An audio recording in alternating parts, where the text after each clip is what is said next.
You wanted the best. You've got the best podcast. The hottest podcast in the world. The Chris Voss Show, the preeminent podcast with guests so smart you may experience serious brain bleed. Get ready. Strap yourself in. Keep your hands, arms, and legs inside the vehicle at all times, because you're about to go on a monster education roller coaster with your brain. Now, here's your host, Chris Voss. Hi, folks. Chris Voss here from thechrisvossshow.com, thechrisvossshow.com. Hey, we're coming here with another great podcast. We certainly appreciate you guys tuning in. Thanks for coming by. As always, go to youtube.com/Chris Voss. Hit the bell notification button. You can subscribe to all the stuff we're doing over there. Go to our other groups at Goodreads. Also go /Chris Voss. Go to Facebook, LinkedIn, Twitter, Instagram, all the different places that the Chris Voss Show is at. You can see everything we're doing over there. So we're excited to announce my new book is coming out. It's called Beacons of Leadership, Inspiring Lessons of Success in Business and Innovation. It's going to be coming out on October 5th, 2021. And I'm really excited for you to get a chance to read this book. It's filled with a multitude of my insightful stories, lessons, my life, and experiences in leadership and character. I give you some of the secrets from my CEO entrepreneurial toolbox that I use to scale my business success, innovate, and build a multitude of companies. I've been a CEO for, 33, 35 years now. We talk about leadership, the importance of leadership, how to become a great leader, and how anyone can become a great leader as well. So you can pre-order the book right now wherever fine books are sold, but the best thing to do on getting a pre-order deal is to go to beaconsofleadership.com. That's beaconsofleadership.com. On there you can find several packages you can take advantage of in ordering the book. And for the same price of what you can get it from someplace else like Amazon, you can get all sorts of extra goodies that we've taken and given away.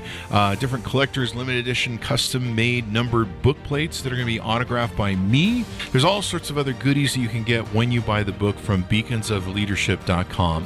So be sure to go there, check it out, or order the book wherever fine books are sold. Today we have an amazing guest on the show. He's written a really important book you definitely want to read and share, and it's going to be one that should be mind-blowing for you to learn about. The book is called A Perfect Union, A New Vision for Building the Beloved Community, and it's by Adam Russell Taylor. And the book just came out September 14th, 2021. It's going to be exciting to talk to him about that book so that we can find out more of what he means by the beloved community. But he is the president of Sojourners and an author of the latest book that we just mentioned. He previously led the Faith Initiative at the World Bank Group and served as vice president in charge of advocacy at World Vision US, and the senior political director at Sojourners. He has also served as the executive director of Global Justice, an organization that educates and mobilizes students around global awareness, global issues. Welcome to the show, Rev. How are you? Good. It's great to be with you. I'm sorry if I just call you short there. The Rev. I follow the actual The Rev from MSNBC. His name escapes me right now, but I follow him every morning when he gets up and does his workout. So yes. The Rev. So welcome to the show. Congratulations on the book launch. Give us your .com so people can find you on the interwebs. Yeah. So Sojourners, you can find at www.sojao.net. You can find me on Twitter at Reverend Adam Taylor. And excited to be with you today. There you go. Reverend Al Sharpton. That's who it is. There you go. Yes. If you ever watch his morning Instagrams that he does live when he's working out, they're almost like little John Lewis vignettes, whatever, mini sort of speeches. And he gives like really great stuff. And then, of course, I've been trying to lose weight and work out. And so he inspires me to get like him. So it's pretty freaking awesome. What motivated you want to write this book? There were a number of things. I became increasingly anguished and worried about the degree of what I call in the book toxic polarization that has seeped into our politics and our culture. It's not just that we don't like each other, particularly those from the opposing political party or persuasion. Polling has shown that we now have gotten to a point where we have contempt for the other and we distrust them and ultimately want to defeat them. And part of what I was trying to wrestle with is, how have we gotten to this state of such extreme polarization? And why are we so divided as a nation?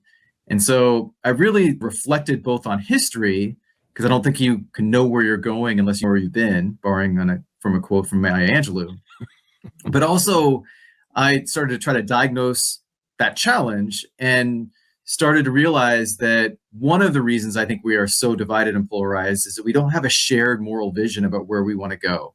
Mm-hmm. And to make matters worse, there's been a number of more pernicious and what I would call kind of dystopian visions out there that I really think are taking us in the wrong direction. And so this book really is an effort to try to paint a picture of the kind of America that I think the vast majority of us actually want to co-create, and to reimagine and to recast the moral vision that animated the civil rights movement, which is the vision of the beloved community, but put that vision in more contemporary terms and be able to unpack it in greater detail.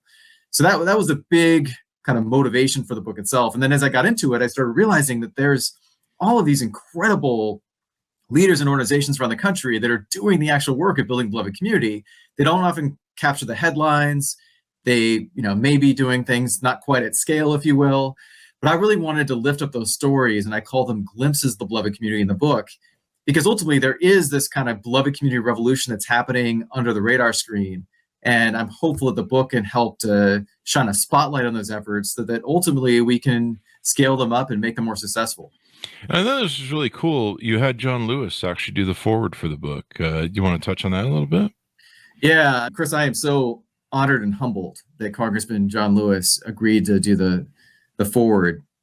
It literally was something that I asked just months before he ended up passing on and going to glory, and wasn't sure it was going to happen, but I found out literally the weekend after he passed away that he had approved the foreword before he died. I don't know this for sure, but I think it might be the last foreword that he wrote for a book, which is just really an honor. And it's so meaningful to me because his life embodied the beloved community. If you think about the sacrifices he made, what he fought for, particularly the right to vote, which sadly we're still defending and fighting for today. John Lewis really represented the best of us in so many ways. So I thought there's no better person who was living at the time that I wrote the book to write the foreword. Yeah. I'll never forget the picture of him standing. There's a lot of iconic pictures of him, but the picture of him standing at the Black Lives Matter thing that they put on the pavement there in Washington, D.C. that leads to the White House. And evidently he demanded to get out of the hospital to go witness that himself. And so quite extraordinary. Of course, his funeral and his last ride across the Selma Bridge? Yeah. Yeah. Just an epic man. You think about the struggles he went through and stuff. So that's awesome. So you refer to this thing called the beloved community, quote unquote, the beloved community. Where's this come from? It was originally coined by a theologian named Josiah Royce in the early 1900s, and then really became popularized by Dr. Martin Luther King Jr. So Dr. King, in a lot of his speeches, would refer to the beloved community. And actually, in a really signature moment after the Montgomery bus boycott victory, one of the early victories of the civil rights movement, he was giving a speech and he was talking about kind of the ultimate goal of the civil rights movement. He said, the end goal is reconciliation. The end goal is redemption. The end goal is the creation of the beloved community. And so in Dr. King's mind, and I think this is true of other civil rights leaders like Ella Baker and Fannie Lou Hamer and so many others, their ultimate goal was not just civil rights. It was to transform America and to help build something that was in line or modeled our deepest held religious values and our civic values. They appealed to the promise of the American creed of liberty and justice for all, but they also appealed to deep religious and spiritual values around equality and around human dignity. And so in my kind of remixed version of the beloved community, and my most succinct definition is to build a society and a nation where everyone is seen and valued, where everyone is enabled to thrive, and everyone can realize their full potential. And then I have a policy definition in the book, which is to build a society where neither punishment nor privilege is viciously tied to race, ethnicity, gender, ableness, sexual orientation, etc. And while it's a high bar, I actually think it's a definition that most Americans would really resonate with and would believe in, and could provide a measuring stick, a roadmap, if you will, for how we could create together a radically more inclusive and just America.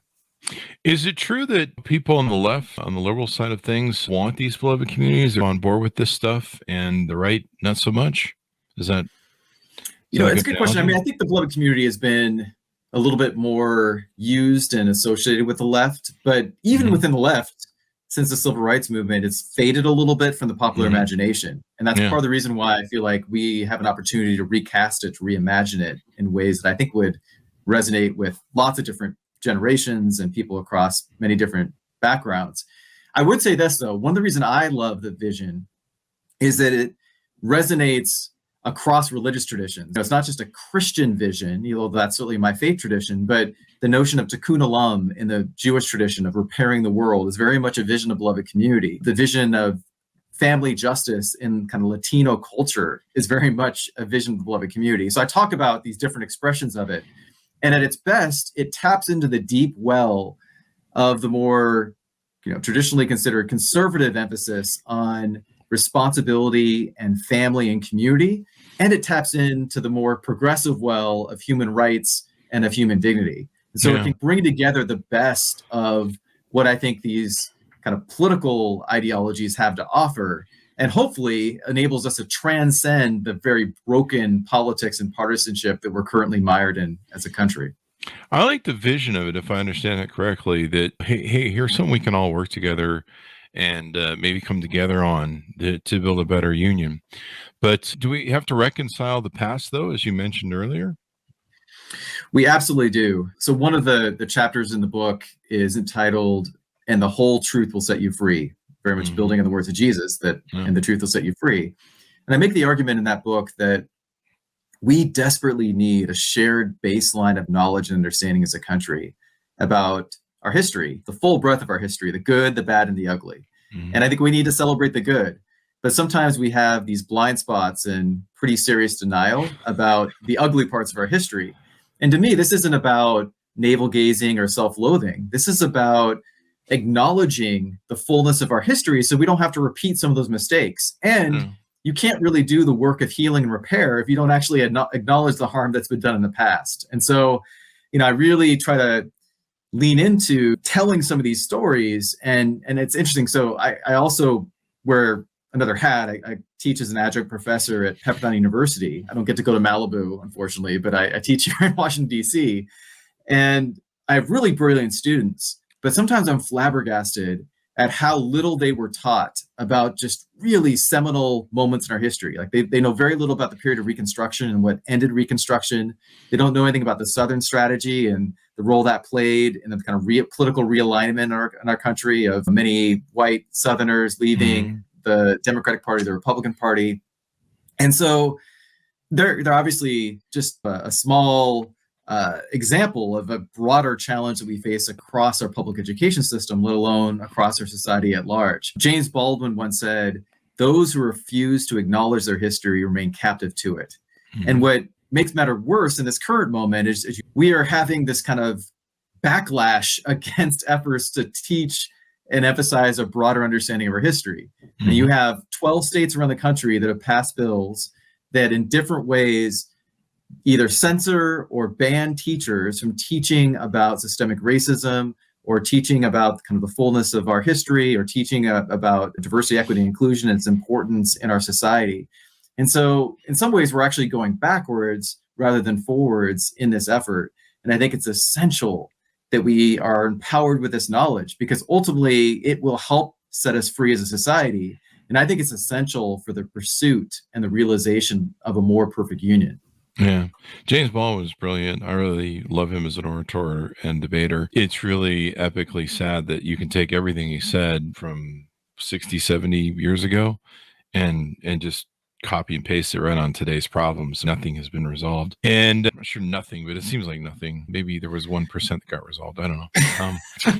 I'm a little more hopeful than that, Chris, but no, you're doing better than I am. That's why progress and regress, right? History is this progress and regress dialectic. The challenge is, and over the last 2 years with the podcast, we have a lot of great authors on, going back to the original live of the Shining City on the Hill, and going into a lot of how this plays out, the separation of the black and white church. And so a lot of the history of this country, in fact, I was just reading, I think it was in WAPO, about how Washington Post, about how the 400th anniversary of the Pilgrims landing and eating that first Thanksgiving dinner, the Indian tribe that still survives this day still regrets it and probably should just kill them all, which probably wouldn't have been a better idea. I don't know.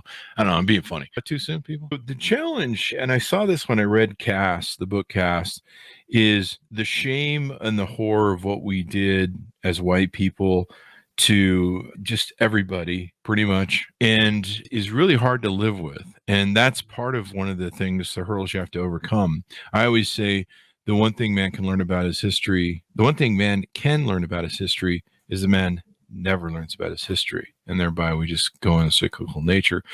But what I see in the two political parties is right now is we are in this reckoning spot where white people, especially in the GOP, realize that they are becoming a minority. It's just a fact of life. It's a fact of just the way things are going. That's just how it works. And there's a lot of fear that when they lose power, that they'll be treated as poorly. I've heard people say this, you'll be treated as poorly as we treated other people, and it'll be time for revenge, which I don't think is really going to happen. And people just want to be respected and you want equality. But then it's a loss of power. It's a loss of money power too, which is what a lot of this country is about, is money power. And it seems like the left that I'm on and the liberals, their side is, okay, we realize that women are going to become more powerful and more in the workforce and society. Same thing with minorities. We're just going to embrace the reality of progress, because what's the one line, my favorite line from No Country for Old Men? You can't stop what's coming. That's vanity. And so that's really what we are. We're in this battle with the racism of what this country is built on for 450 years or something, to the progress. And that's our biggest battle, is dragging us back and forth between these two things. I don't know. That's my opinion. I don't know what you... Hardest and biggest fault line in American politics have always been race, starting from before the founding of the nation, but certainly our Constitution inscribed within it a dehumanization of Black lives, treating them as 3/5 of a human being. It's important to remember that when the founding fathers created the Constitution, it was only white landholding men that could vote, that could exercise their full rights of citizenship. So that was about 10% of the population. So even a lot of white men were pretty disenfranchised at the beginning of our country. One point that I really emphasize in this book is that, the brilliance of America is the constant striving toward a more perfect union, which has to be tied to the pursuit of a more perfect democracy and a more inclusive democracy. And that's an ongoing struggle, an ongoing journey. But that's one that we have to keep pushing for. If we believe in this kind of American perfectionism or exceptionalism, put in different words, that often can be a stumbling block, because we don't realize that there's huge contradictions and imperfections in our democracy. One of the things that it's really important for us to recognize, and this is something that I think Dr. King understood so well, that when you participate in racism, when you support it, you prop it up, you are not only dehumanizing others, you are dehumanizing yourself. Put in religious terms, we believe that every person, you, me, and everyone else, is made in the image of God. And so if I hold a racist view and take a racist action against someone else, that then dehumanizes them and me. It denigrates the image of God in them and me. And so one of the things that I think is so important for us is the need to break out of what's often called a limited good and a zero-sum perspective. It's basically the perspective that if one group advances or gains, that has to come at the expense of another group. And so far too many white Americans have been convinced that any advances by African Americans is going to have to come at their expense. And I don't actually believe that's true. I think that's a false premise. Yes, they may have to make some sacrifices. Yes, there may be some additional opportunities that we need to afford to those who've been shut out for so long.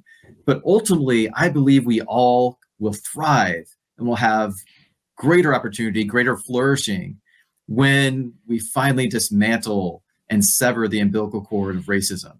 And that's not going to happen anytime soon. We've been in this struggle for over 400 years. But I think that is one of the key challenges before us. And it really is going to require this kind of change in mindset and mentality. The last thing I'll just say really quickly is that I really believe that one of the most important forces that helped shape and determine the 2016 election was the fact that in the year prior, the Census Bureau started to report out about that statistic you just mentioned, that by the year 2043, this country will be a country in which whites will be in the minority and people of color will be in the majority. Former President Trump was able to exploit the fear and anxiety around that statistic within many parts of the white population. But of course, there's another vision, which I think is a lot more in line with the kind of biblical vision, let alone the vision of heaven, where we see our diversity as a strength, not a weakness, as a real asset and not a threat. And that's certainly how I've understood it. I literally come from a background where my father is white, my mother is black. They made the controversial decision to marry each other in 1968, the same year Dr. King was assassinated, and just a year after interracial marriage was legalized across the country. And they instilled in me this belief that my diversity was a gift and was a strength. And in a broader sense, so is our nation's diversity. And so I think we need to paint that picture of what a more inclusive, multiracial democracy looks like, and how that can be, there's a place for disaffected, marginalized white working class Americans in that kind of vision, just like there's a place for everyone else. Yeah. And you talk about the economy of scarcity, or the mindset of scarcity, where people think, if I have to help this person up, then something comes out of my basket, when really a rising tide lifts all boats. And that's the beauty of America, especially with our melting pot sort of thing.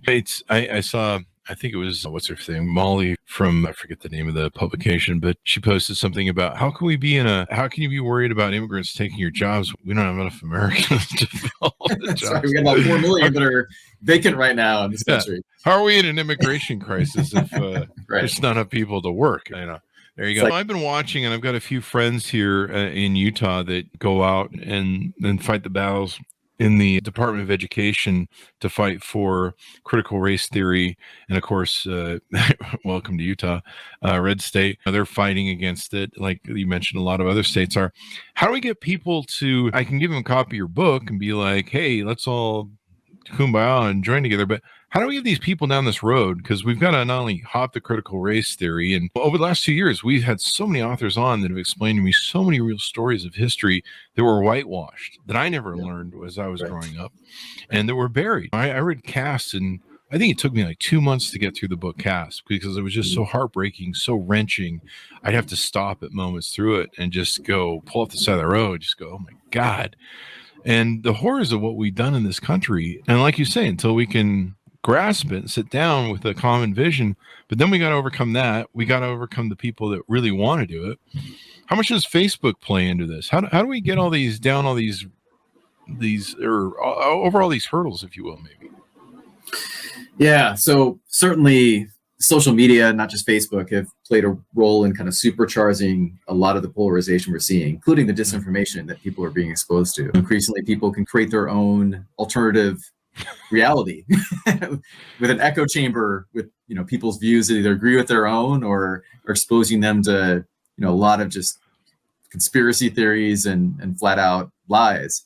Mm-hmm. So I think that there's a desperate need to but to successfully change and reform social media to be much more accountable and much more responsible. And it feels like there's a little bit of a tipping moment with the whistleblower that came out against Facebook recently. There's a lot more pressure on these social media companies to change some of their practices and for there to be greater regulation. So I think that's really important. I will say, though, that one of the reasons that I think we are so divided is that we aren't actually in relationship with each other. If you look at the resegregation of America, our public school system is in many respects and in most places more segregated today than it was in the 1950s and 60s. Mm-hmm. There was a survey that was done called the American Values Survey that asked Americans, how many people of different backgrounds do you have in your close social network? So these are people that you trust, you talk to regularly. It found that 70% of white Americans in this country don't have a single person of color in their close social network. So it is so much easier to scapegoat and to demonize the other when you have no relationship with them. Yeah. But when you are actually talking to them, having dinner with them, working with them, etc., you start to hear their story. You start to gain a sense of empathy, let alone compassion for them. And then it really can have powerful transformative effects. So I think part of what we have to do is break out of some of our comfort zones and start building deeper relationships. And again, you got to convince people that's not too scary and that actually they would really benefit from that. But I think that's absolutely essential. Then when we broaden it to our political realm, sadly, we have all of these perverse incentives that are now built into our political structure that I think are corrupting and poisoning our politics. I don't know if your viewers, listeners know this, but about 80% of congressional seats are decided not in the general election, but in the primary, because so many congressional seats have been gerrymandered by one political party or the other. And so it drives the competition to the extremes, because if most of the races are actually in the primary, you're going to likely get the more partisan, strident candidate that's going to win.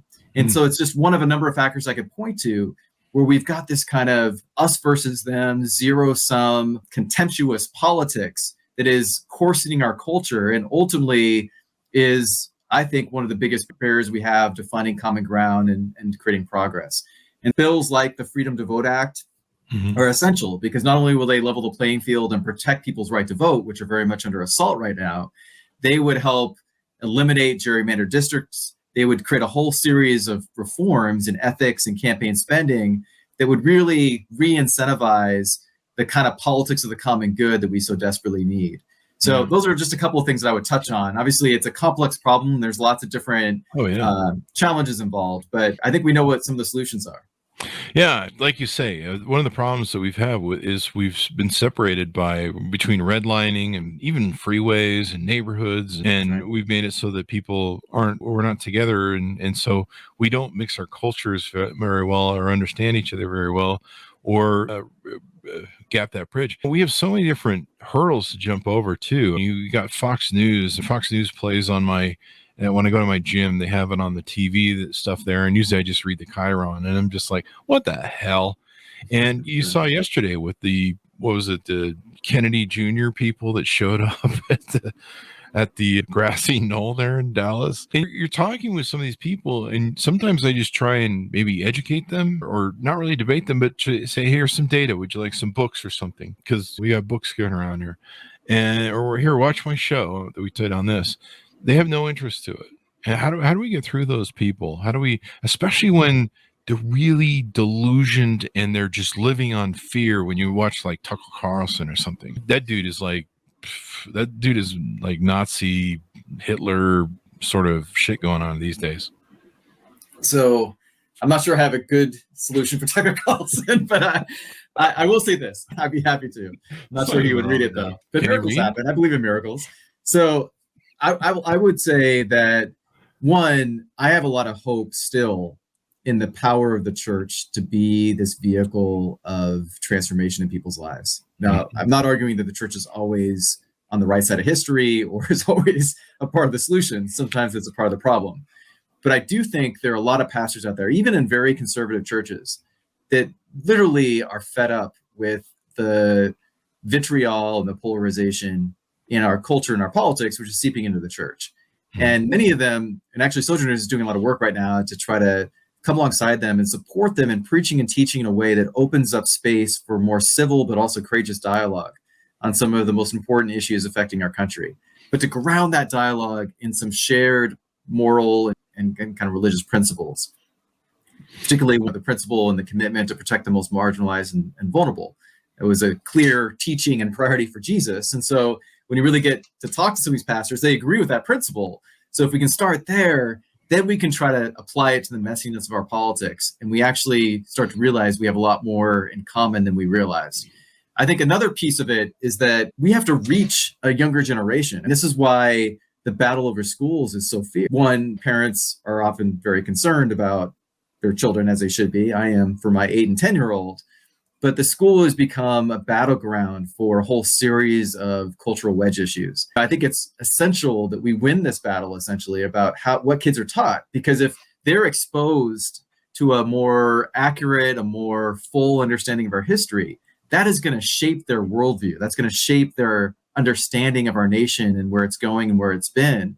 It's a lot harder to reach someone who is in their adulthood, who's been fed all of these mistruths and misunderstandings about our history, and then gets that reinforced in many ways on social media or in Fox News, to then expect that you can give them a book, whether it's mine or Isabel Wilkerson's, and expect that to change them. It still can happen, but I just think that we got to reach another generation much earlier. So I'm hopeful that we can and we will. Yeah, we talked with Eddie Glaude Jr. on the show. I think we were talking about where people, how do we cut racism off at the legs? Because it's definitely learned thing. Children are born racist. And I think his thing was we need to teach more of it in college and high school. And I think I said we need to teach it preschool or something. Yeah. We need to get it because these parents that are racist, and then you have there's a whole different shades of racism. You have the closet racism, the people don't really understand it, the people that they're KKK wearing the cape racist. There's a lot of people that they don't understand some of the subtleties of it. Like even when Trump took office and I was trying to figure out what the hell this white nationalist thing was and what these code words he was constantly doing. Cause I was like, why he uses the word culture a lot and different heritage and stuff like this.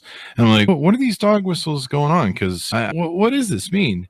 And so I had to start digging into it and go, geez, do I use these words? And you bring up another good point. And we've had people like Robert Jones on from PRRI. We talked about this before the show. Kristen Dumais, who wrote Jesus and John. We've had a lot of great authors on that have talked about this problem with the church and this whole right wing of these white nationalists that have taken over.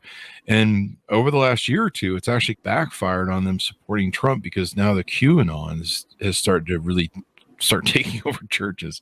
And then there's been some people blowing out of the Southern Baptist thing. And I think you probably saw the recent articles recently where a lot of preachers that are being kicked out or leaving the faith. There's real reckoning coming. Is that going to help us, do you think, maybe? I do think there needs to be a reckoning with the church where we need to get back to the core teachings and life of Jesus. And unfortunately, Jesus has often been hijacked and co-opted for all kinds of nefarious purposes, if you will, throughout our history. Christianity was used to justify slavery and used to justify Jim Crow segregation. We used to have Christians who literally would come out of their church and go watch a lynching in the South. So we need to be honest about the misuse of Christianity throughout our nation's history and world history. But on the flip side, the Christian faith was the backbone, particularly the Black church, of the civil rights struggle. It animated the civil rights struggle and provided the fuel and the oxygen for the civil rights movement.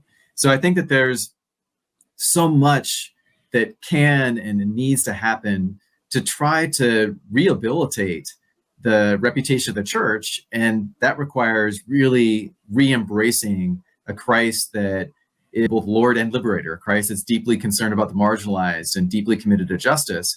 And I believe that churches that are doing that kind of radical work of justice and inclusivity are going to be the ones that are going to attract a younger generation back into the church and are going to be able to foster some of the healing that is so desperately needed. What's interesting is a lot of the people that have left the Southern Baptist or have left many more conservative evangelical churches haven't necessarily left the Christian faith. They just have been so bruised and rejected by their experience in the church that they're lost and out there in the wilderness looking for a new spiritual and religious home. And certainly Sojourners is one place where we certainly inspire and provide a sanctuary for a lot of those folks, if you will. But I'm really hopeful that churches are going to be much more proactive in being the church, if you will, by being this kind of model for justice and righteousness and inclusion. Yeah, that would be ideal, really. There's so many different hurdles that we have to go through this to get people, and people have to want to go down this road. I always want to go down this road. I'm like, do I have closet racist tendencies? Do I have something going on? Especially after Trump came into power, I was like, man, I need to make sure I'm clean, man. And just like the code words and stuff, I was like, I say culture every now and then, but do I mean it the way that they mean it? And am I quoting dog whistles here? And so I had to learn a lot of it. In the last 2 years, we've had a lot of great authors on that have talked about this. Anything more you want to touch on the book? This is a great discussion on racism and what people need to think about. But anything more you want to touch on in the book that we haven't touched on? Yeah, just a couple of things. So one of the chapters is called Redeeming Patriotism. And I really try to get into the heart of what it would mean or what it looks like to have a more healthy version of patriotism. There's, as you mentioned earlier, this dangerous resurgence of white Christian nationalism. And to me, nationalism is when patriotism becomes toxic and poisonous, where the focus is not on having a love for the ideals of your country, but literally having a sense of superiority and then often loving yourself at the expense of others. And so one of the brilliant parts of America is that we are a country that prides itself on this freedom of speech, and it's the ability to critique America. So to me, one of the most important forms of patriotism that we desperately need in our culture and our politics today is not only those who are willing to critique where we fall short, and you can do that in the spirit of tough love. You don't have to do that out of a kind of animus or a sense of hate, but also we need people who are willing to stand up when their quote unquote tribe or their party goes the wrong way. And that's why I have a lot of love and respect for the Secretary of State of Georgia, who stood up to Trump when he was trying to pressure him to invalidate the election in Georgia, despite the courts and their entire system saying that there was not widespread voter fraud. There really was no voter fraud in the state. And despite the risk of his reputation and even his job, he went ahead and certified and pushed back against that. And there's others examples like that, but they're typically the exception and not the norm. And I think we just need a lot more people of goodwill, of integrity, that are willing to stand up for what is right, even if that means going against the grain and going against their own in-group. So that's one piece. Another piece that I'll just quickly highlight is that I talk about the markers, the commitments that will define the building the beloved community. I actually build on Jesus' Sermon on the Mount, and I take the Beatitudes and build on those. And I outline 6 what I call Beatitudes of building the beloved community.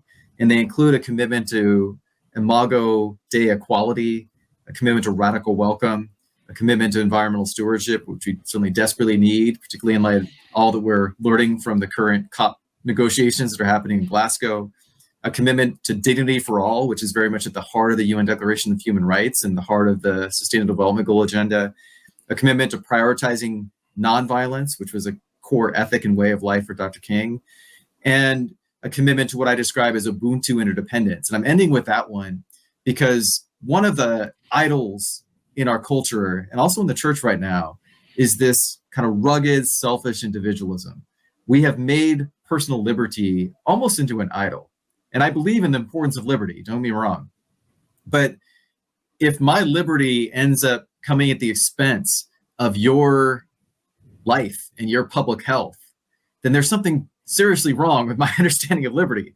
And if you look at the way in which wearing a mask became one of the latest casualties in our culture war, it really exposed the degree to which we've got this thing twisted, where we put so much, or some Americans put so much emphasis on the individual liberty, ignoring our responsibilities to and for one another. When I was in South Africa in '96, when I first went there to study abroad, I discovered this African philosophy called Ubuntu. Archbishop Desmond Tutu summarized it by saying, "I am because we are."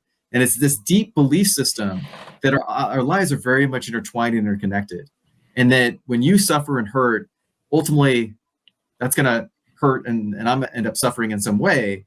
And that in one sense, your wholeness is tied into my wholeness. It's actually what the prophet Isaiah describes in Isaiah 58, when he says, it's only after we do the work of combating injustice and engaging in compassion that our light will shine like a noonday, that we will become repairers of the breach, restorers of streets with dwellings. And so this understanding of our interdependence, that our wholeness is tied together, I think is such a powerful antidote to the excesses of selfish individualism. And I think it's something that we desperately need more of in our culture and in our country. I would agree with you. Yeah, definitely need more about. Sadly, I think the capitalist nature of the American asshole is all about me. We're a pretty selfish breed here in America, especially the white breed. Speaking from inside the country club, it's a real challenge, and we face, as you mentioned in the thing for the book, we're at a pivotal moment here. We're at a very dangerous moment of authoritarianism and fascism, and what these white people on the right are willing to do is they're willing to throw away this democracy so that they can have an autocracy or a king to just do hard rule. And we don't have to play by the rules anymore. We don't have to agree on stuff. We don't have to do whatever. We're just going to seize power the hard way. And they're willing to throw it away, which is really dangerous when you think of, you study history and of course where we're headed with 2022 and 2024, especially if Trump is still, still viable to run for office. I'm hoping his dementia kicks in or his depends kick in, one of the two, or both. Really, although I think the depends are already kicked in.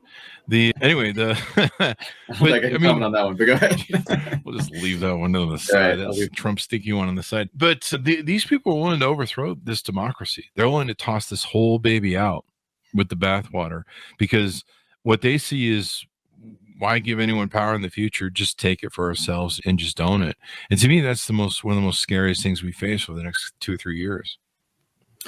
It is scary. I do think that there is an authoritarian impulse and danger that is very imminent. Mm-hmm. And I argued very strongly back after the January 6th insurrection, which I witnessed from just blocks away from the Capitol, that Congress, particularly Republicans in Congress, had found the backbone to convict him, to literally cast him out of public life. We know that didn't happen.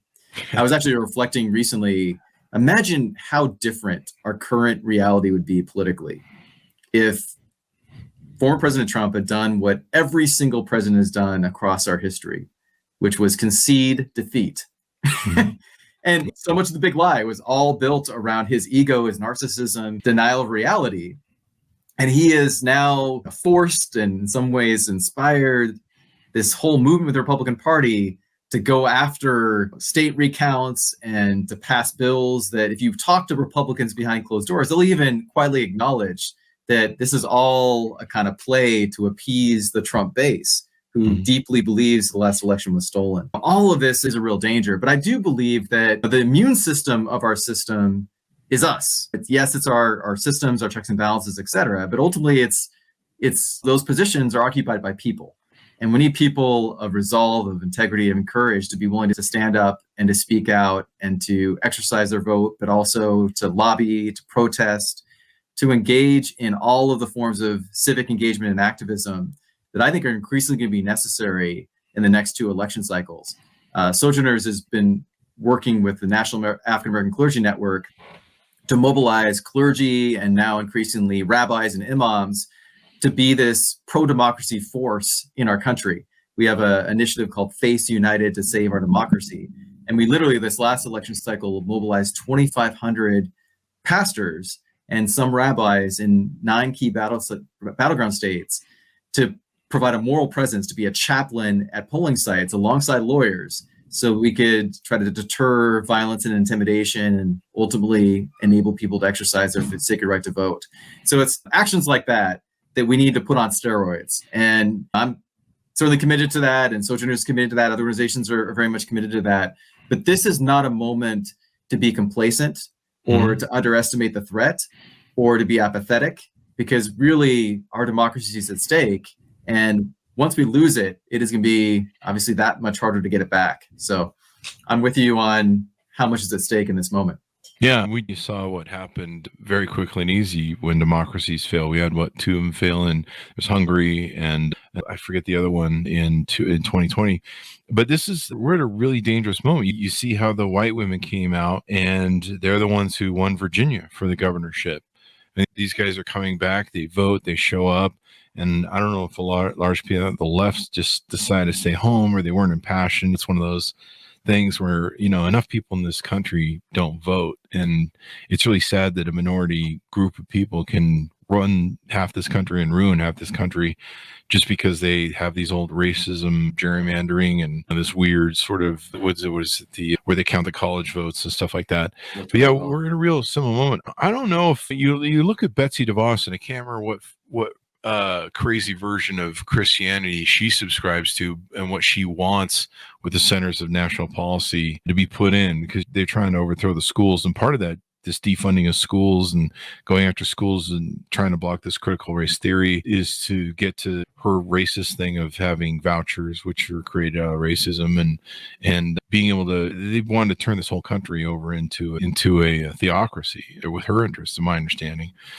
And so I wonder if a lot of religions realize that if certain people like her were to get control of an administration like she just had, you probably wouldn't be friendly to the other the other sort of religions, the Jewish people and the Mons and stuff. My understanding is they want their version of Christianity. I don't know. And it's a complete violation and contradiction of one of the things that I think this country is built on that makes it such a special nation, which is the separation of church and state. It's the First Amendment in the Constitution. I think that we really need to protect that.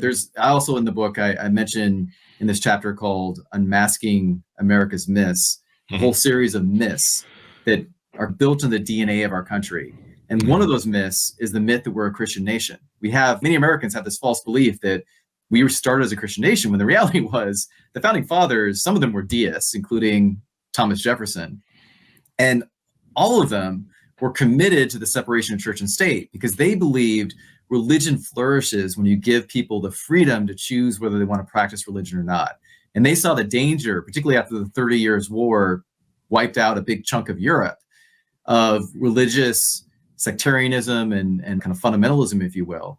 So they created an America based on this principle.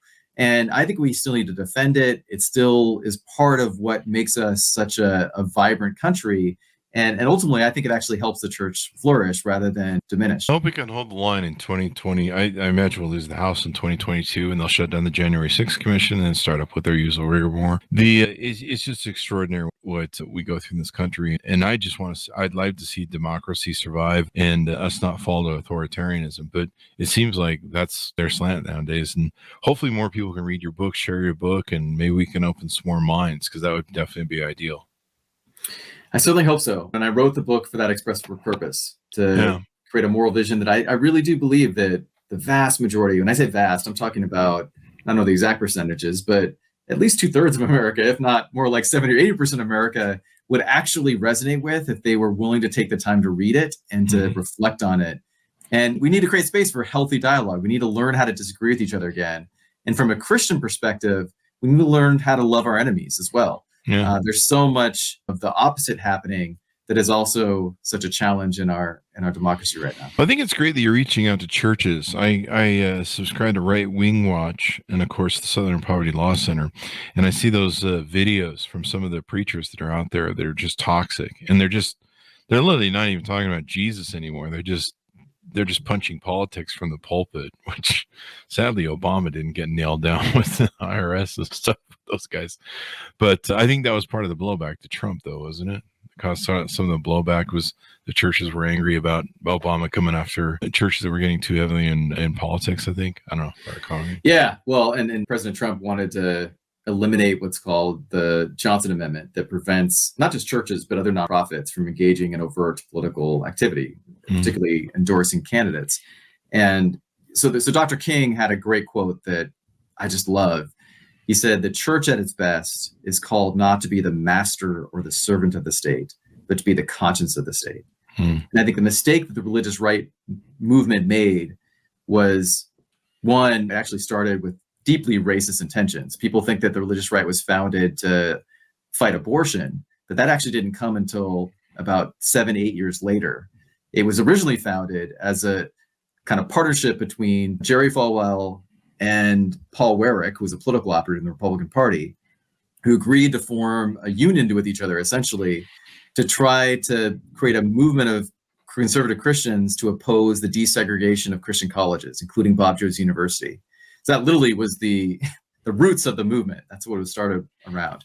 But the movement made this mistake of trying to essentially take over one political party and align itself entirely with the Republican Party. And I think that ultimately led them to be co-opted in that party. And now it's almost been co-opted into the cult of personality of former President Trump. I think the more faithful way of doing it is to try to hold all political parties accountable to our core values, religious values and priorities. And again, there's going to be some disagreement about what those look like in practice, but we have to maintain some distance from the party apparatus and not get co-opted into that, and instead try to transform our politics according to protecting the weakest, the most vulnerable, those living in poverty, etc. And so that's really the way that Sojourners as an organization tries to engage and then ultimately transform our political system. And it's what I think we definitely need across. Definitely. Rev, it's been wonderful to have you on and a great discussion. I hope a lot of people learn from it. Give us your plug so people can find you on the interwebs. Yeah, so sojo.net. You can find me on Twitter at Reverend Adam Taylor. And if you want to learn more about the book, you can check it out at sojo.net/ampu. You can check it out on Amazon and lots of other places. And do hope that you are willing to dig into it. There you go. Thank you very much for coming on, Reverend Taylor. We certainly appreciate it. Thank you. Appreciate it. Thank you. Thanks, Simonis, for tuning in. Order up the book, share it with your friends, family, relatives. Maybe put it on those GOP Christmas stocking. You can just slide the book in there or something. I don't know. Maybe that's what I should do. I don't know if you're in Utah, I'll just pass it around. I'll just walk up the block. Maybe as we're in Utah, so I can just walk around with the book and be like, have you heard about Knock on the Whole Mormon Mission? Never mind. Anyway, guys, ordered the book, A More Perfect Union, A New Vision for Building the Beloved Community by Adam Russell Taylor. It's out now, September 14th, 2021. Order that baby up. Anything we can do to reach across the aisle, I'm willing to reach across the aisle and learn. We've got all somehow agree to converse and learn better, and we got to turn off the Fox News. That, or we just want to get educated. It's hard to deal with these issues. I think hopefully a lot of people that go back and listen to the show over the last 2 years, reading casts and a lot of other books that I've had to read over the last 2 years, it's heartbreaking. It's hard. It's shameful. It hurts. It's ugly, but there's no way we can reconcile it and come up to better results unless we acknowledge them, and then we can do better. But until then, we can't do better. So that's my parting vision, guys. Go to youtube.com/Chris Voss, hit the bell notification. Go to goodreads.com/Chris Voss. See everything we're reading and reviewing over there. All the groups on Facebook, LinkedIn, Twitter, Instagram. Thanks for coming by. Be good to each other, and we'll see you guys next time. So we're excited to announce my new book is coming out. It's called Beacons of Leadership, Inspiring Lessons of Success in Business and Innovation. It's going to be coming out on October 5th, 2021. And I'm really excited for you to get a chance to read this book. It's filled with a multitude of my insightful stories, lessons, my life, and experiences in leadership and character. I give you some of the secrets from my CEO entrepreneur toolbox that I use to scale my business success, innovate, and build a multitude of companies. I've been a CEO for 35 years now. We talk about leadership, the importance of leadership, how to become a great leader, and how anyone can become a great leader as well. So you can pre-order the book right now wherever fine books are sold, but the best thing to do on getting a pre-order deal is to go to beaconsofleadership.com. That's beaconsofleadership.com. On there you can find several packages you can take advantage of in ordering the book, and for the same price of what you can get it from someplace else like Amazon, you can get all sorts of extra goodies that we've taken and given away. Different collectors, limited edition, custom made numbered book plates that are going to be autographed by me. There's all sorts of other goodies that you can get when you buy the book from beaconsofleadership.com. So be sure to go there, check it out, or order the book wherever fine books are sold.